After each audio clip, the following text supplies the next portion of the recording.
Good morning everybody and welcome to today's worked exam answer video. Today I'm covering a short but hopefully very beneficial question on electrolysis, and again this question has come from an Edexcel iGCSE paper, specifically paper 2, which covers the triple award content, but as with other GCSE questions I've chosen, electrolysis is also covered in the AQA specification as well. So those of you studying that will also need to be able to answer questions like this too. Now I've chosen this question because we're thinking about a solution that we are trying to electrolyse, which is slightly more tricky than if we were dealing with a molten substance, and I'll explain why. We've also been asked to write a half equation in this particular question, and I know that a lot of students struggle with writing half equations. So hopefully, like I say, albeit short, be a very helpful video for lots of you. I'm going to do my annotating and my highlighting, my worked answers, and come back and explain it all step by step as clearly as I can for you guys. Here we go. So a concentrated aqueous solution of sodium chloride is electrolyzed using graphite electrodes.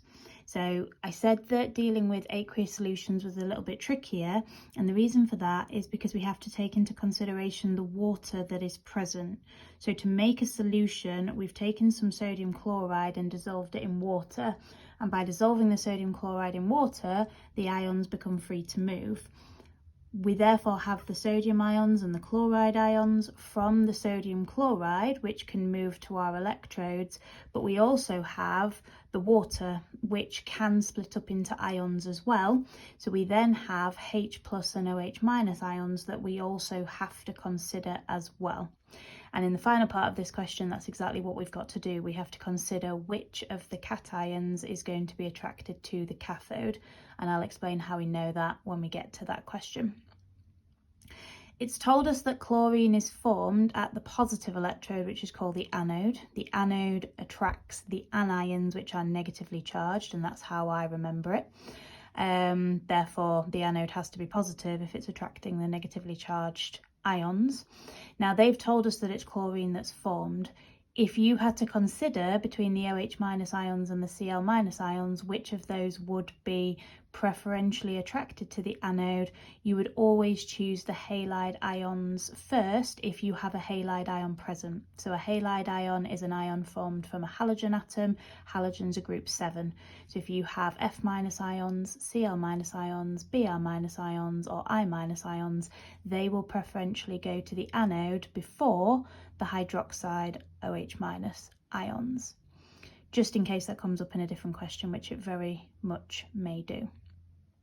We're asked to write the ionic half equation for the formation of chlorine at the positive electrode. Now, the key thing here, and this is a tricky one, is that chlorine is diatomic. All of the halogens are diatomic. Other diatomic elements we need to watch out for: oxygen and hydrogen. There's also nitrogen, but I've not seen that in an electrolysis setting before. This is important because it's going to help us to make sure that we write an accurate ionic half equation. So the order in which I did this, I started by writing the Cl minus ion on the left hand side because that's the ion that we start with, and the whole point of electrolysis is that we are splitting up compounds back into their elements. So the chloride ion was in the sodium chloride compound. Now we want to make elemental chlorine, so Cl2. Because the chlorine atoms join together in pairs to make these diatomic molecules, the second thing I did after writing Cl minus arrow Cl2 is I balanced the chlorine, because in order to form 2 chlorine atoms which can join to give us a molecule, I have to start with 2 chloride ions, and all chemical equations of any kind must always be balanced, so we have to have the same number of chlorine on the left and the right. We then need to consider what we're going to do with the electrons. So these chloride ions, prior to electrolysis, when they formed the sodium chloride compound, the chlorine atoms gained an electron from the sodium to become chloride ions in the first place. We want to turn these ions back into atoms, so the extra electron that they gained to become ions now need to be lost. So negatively charged ions will always want to lose electrons to go back to being atoms again.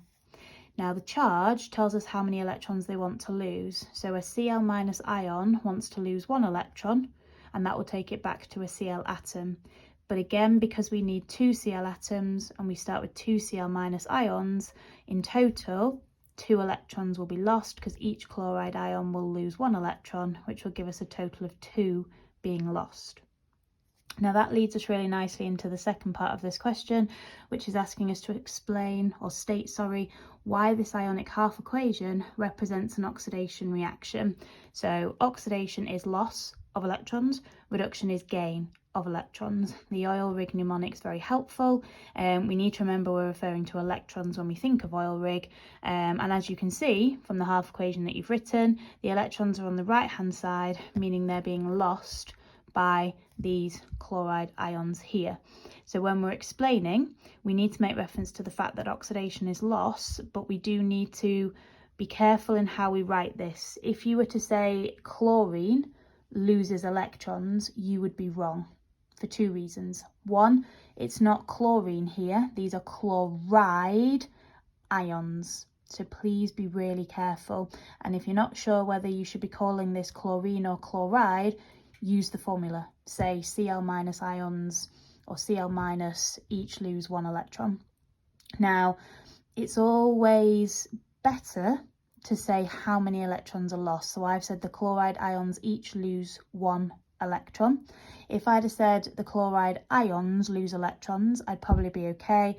If I said a chloride ion loses electrons, that would be inaccurate. So again, just take care to be as specific, accurate as you can be, and try not to be vague. Try not to make sweeping statements about, oxidation being about loss of electrons, plural. Try and link it back to the example.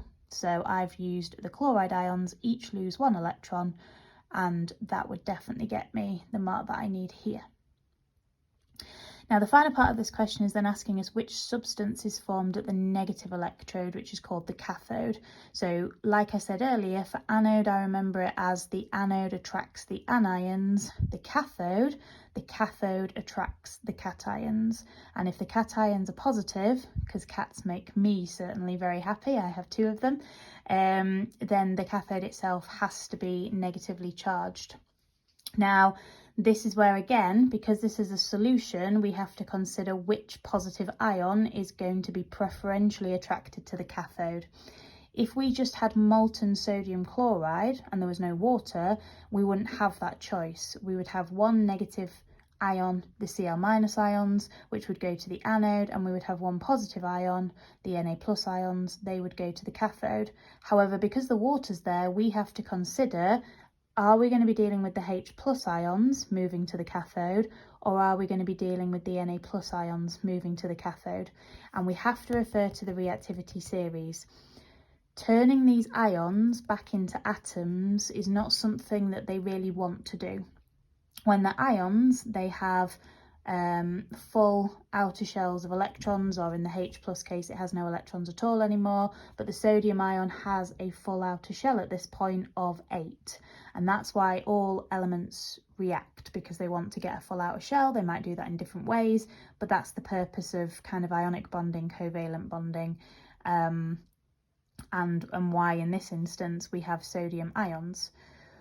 They're therefore not going to want to go back to being atoms where they have incomplete shells. So what we're thinking about is which one of them, out of the H+ and the Na+, is slightly happier to go back to being an atom. And it's the least reactive of the 2. Sodium is quite reactive.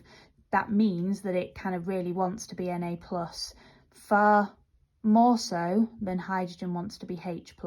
So we can therefore say, okay, the H+ ions, although they don't really want to, we can turn them back into atoms by giving them their electrons back and forming hydrogen. So the answer here is hydrogen, so A. The only other answer we should have been considering was the sodium, because the cathode attracts the cations, and the only two cations we have are the H plus and the Na plus. It was never going to be oxygen, because the hydroxide ion, the OH minus, would not be attracted to the negatively charged cathode. And water would not be formed at electrodes, because at the electrodes we are focused more on the elements that we make. When the hydroxide ions go to the anode, we do form oxygen and water, but again, the key thing that we'd be looking at there is the oxygen, not the water. So they would be things that would be formed at the anode, but it would be the oxygen that would be more important, and again, not in this example, because as I already said, we have that halide ion, which takes priority. There is quite a lot going on there, even though it is a short question. So if anything that I've said is unclear, please do not hesitate to reach out, drop me a comment on this video, send me an email, whatever is most convenient for you. I'm always very happy to help, guys. Hope you have a really lovely day. Thank you so much for watching.